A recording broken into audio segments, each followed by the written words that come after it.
সপ্তাহের শ্রেষ্ঠ দিন জুমার দিন। নবীজি বলেছেন সপ্তাহের 7 দিনের ভিতরে শ্রেষ্ঠ দিন হলো জুমার দিন।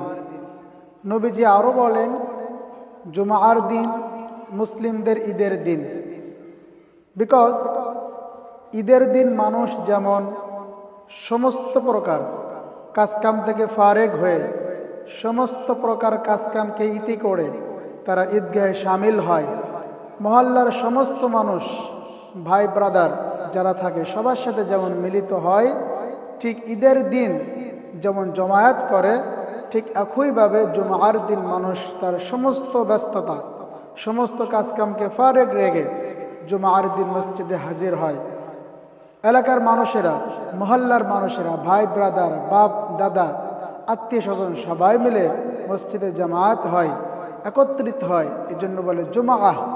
জুমা মানে একত্রিত হওয়া। একত্রিত হয় বলেই এই দিনটাকে বলে জুমার দিন। আর মানুষ যখন এক জায়গায় হয়, মানুষ যখন একত্রিত হয়, তখন মানুষের ভিতরে একটা আনন্দ লাগে। দেখবেন জুমার দিন প্রত্যেকটা মানুষ উপভোগ করে আনন্দ। জুমার দিন প্রত্যেকটা মানুষ এনজয় করে, আনন্দ করে। কেন? এটা জুমার দিন। ঈদের দিন মানুষ যেমন আনন্দ করে, ঠিক জুমার দিনেও মানুষ আনন্দ করে।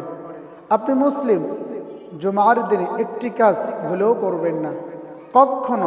কখনো একটি কাজ ভুলেও করবেন না জুমার দিন।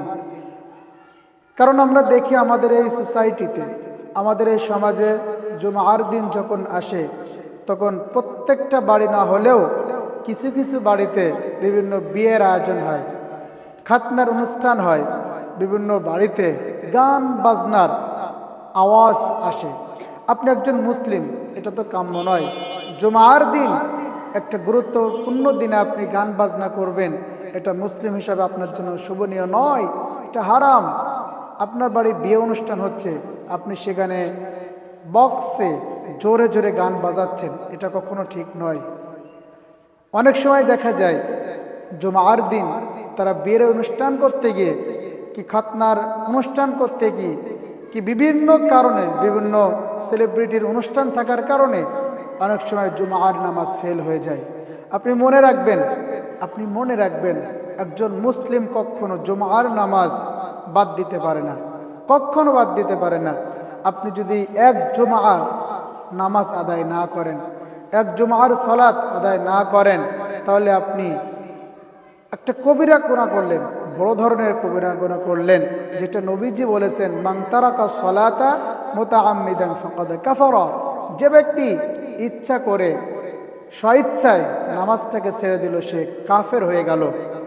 জুমার দিন একটা না, একাধারে আপনি পরপর যদি 3টা জুমা একাটানা, আজকে একটা জুমা, এরপরের জুমা, তারপরে 3rd জুমা, পরপর যদি আপনি 3টা জুমা আপনি মিস করেন, নবীজি বলেন সে আর মুসলিম থাকে না, সে কাফের হয়ে যায়। খবরদার, জুমার দিন খেয়াল রাখবেন। আপনার যতই সেলিব্রিটি অনুষ্ঠান থাকুক, যতই বাড়ির আয়োজন থাকুক, আর যাই থাকুক না কেন, জুমার দিনের জন্য কখনো কোনোভাবে জুমার নামাজ মিস না হয়।